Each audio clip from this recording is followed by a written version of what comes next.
Hey, it's Doug from the Rise Above Gym channel, and I have 5 rehabilitative physical therapy core exercises that you should be doing all the time for optimal health. Let's check it out.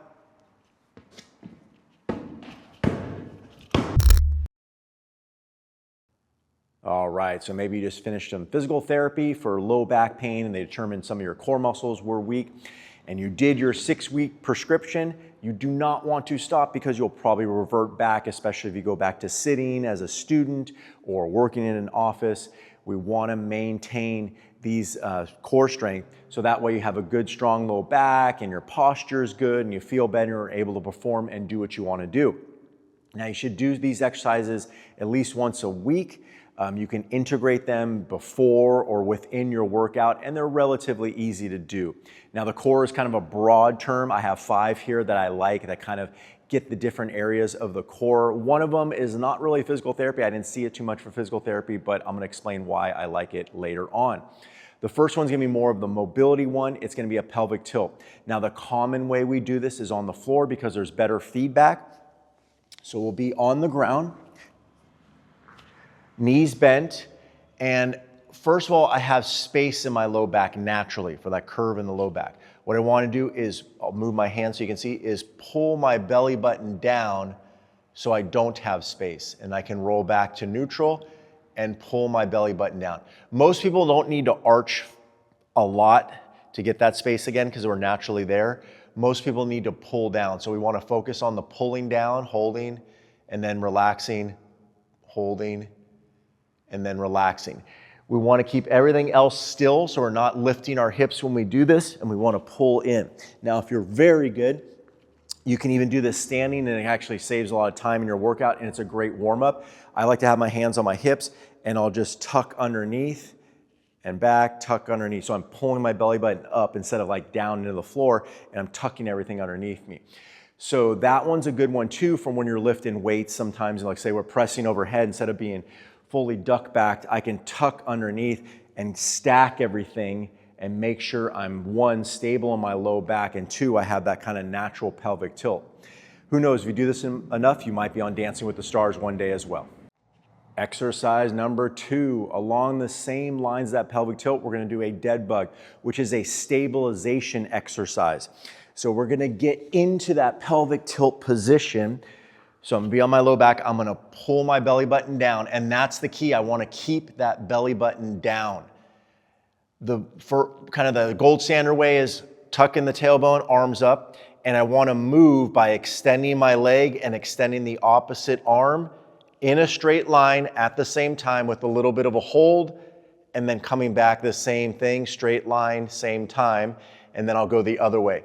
Common mistake is they start to lose that low back pelvic tilt, so you want to keep that. Now, if you're having a tough time, just do the legs. I can use my hands for support, and I'll extend the leg out one at a time, really trying to maintain that low back kind of constant pressure on the ground. That's the main goal. One, if you do it fast too, you're just not really getting the benefit. So go slow, focus solely on that low back and being smooth.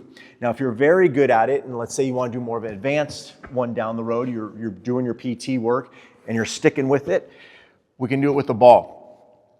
Pelvic tilt, stable, trying to keep the ball in that spot. So I'm adding a little bit of core stabilization into it. So if you go slow and smooth and really focus on pulling that belly button down, you will see that this is a very challenging exercise and a very worthwhile exercise. Number 3, planks. I know, boo, boring. We all know how to do plank. Now I'm gonna do 2 in particular, not just the standard front plank. I think side planks are very beneficial. One, we just don't do them a lot. And we also wanna get the obliques or the side of the core. Now there's a bunch of ways to do these. We wanna keep lined up, number 1. So we wanna make sure our ear, shoulder, hip, knee, and if we're straight-legged, ankle are together. And we want to be stacked straight up and down. So this is a good beginner way, just holding this up. And then, we want to get to the gold standard way where we're doing it with both feet stacked. You can also go intermediate where this leg is in front for a little bit of help. Now, the reason we're going to do this is because I find that one side is a lot easier than the other. We tend to rotate a lot one way or just, you know, be a little bit stronger and favor a side, and you might find that one side is a whole lot easier than the other one. This one's sagging, so I got to do a little bit better and lift up. So that's why you want to keep the side plank in the mix at least once a week. Another one we want to do is the prone plank. It's a little bit different. It's done sometimes more for repetitions as well. Some people call it the Superman, Superwoman. And we'll be in a prone or lying down position. My arms are out. I'm going to tighten my backside first to protect my low back. And I'm just going to lift and hold and then relax. Tighten, lift and hold, and then relax. Again, you can do that one for time or for repetitions. That one's a great warm-up for the low back, especially if you're stiff down there. So integrate those planks into your workout.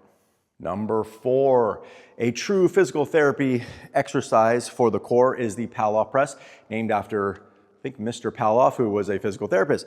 Paloff Press is taking a band or cable. I don't have cable machines, but we're going to bring it to the center of the chest, shoulders down, and I'm going to press straight out off the sternum without having to go to the anchor and back in. If you notice, I did that tailbone tuck of the pelvic tilt earlier, so that should be integrated as well. But I'm pushed straight out and straight in. And at the gym here, we do that one a lot, especially for a lot of the stabilization athletes that have, you know, pitchers and football players that are pushing. It's pretty good for most athletes. So obviously you want to do both sides because one side could be stronger than the other. You can do different variations of it. You can push out and churn away. So I call it a half circle or a D shape. We want to keep it away from the anchor. And then a lot of times I will have people also push out, raise up, and then they can work on their range of motion overhead. So sometimes they get unstable here. So we want to push out and raise up. You can also do it on one leg. So I can bring this knee up to 90 degrees and practice my push. And you can also do a standing side plank, push and hold for time. Bunch of variations on the Paloff Press. I highly recommend doing that at least once a week, one of those versions. Lastly, this is one of my own that I don't see a lot in physical therapy, and it's going to be more of a side bend. So we covered the core in different ways, but I also feel that side bending is just something people avoid because they think it's going to hurt their back. Now, then we just keep everything linear, tighten this kind of tube here. So we want to be able to move, but we go out and play pickleball or something like that. We're getting out here, we're bending. We got to be able to do that to make sure that we're strong, because the moment we do that and we haven't practiced it, we're going to hurt ourselves. So one easy way is just to, you know, practice your side bend with mobilization. Again, I'm tucking my tailbone, just sliding in and out on each side. That's a good warm-up. You can also down the road add a weight. An offset weight is great. So I'm just going to go down, little stretch, come back, little stretch, come back. You'll probably feel it in your high hip flexor as well, and back. Windmills are a great way to practice this as well at that next level. So we'll start without any weight. I'm going to get in a triangular position with my front foot forward, my rear heel lined up. I'm going to have a weight, pretend weight up top here. Put my hand on my thigh, and then I'm just going to bend to the floor. I'm not sinking into my hip and sitting on my leg. I'm just reaching to the floor. And then you can add here a little bit of weight to make it a little more challenging. And then eventually you can take it to the floor as well, where I would bring it overhead, turn my hips, kick my backside out, and work my way towards the floor. So side bending is very crucial for good core stability, strength, and function. So there you have it, my 5 physical therapy rehabilitative exercises for the core that you should be doing all the time. If you like the video, please like it down below. Also consider subscribing, as I try to put a new video out every week. Thanks for watching. If you have any questions, put them down in the comments. If you have any topics for future videos that you want to see, Put it down in the comments below. Thanks again, and let's get our core strong.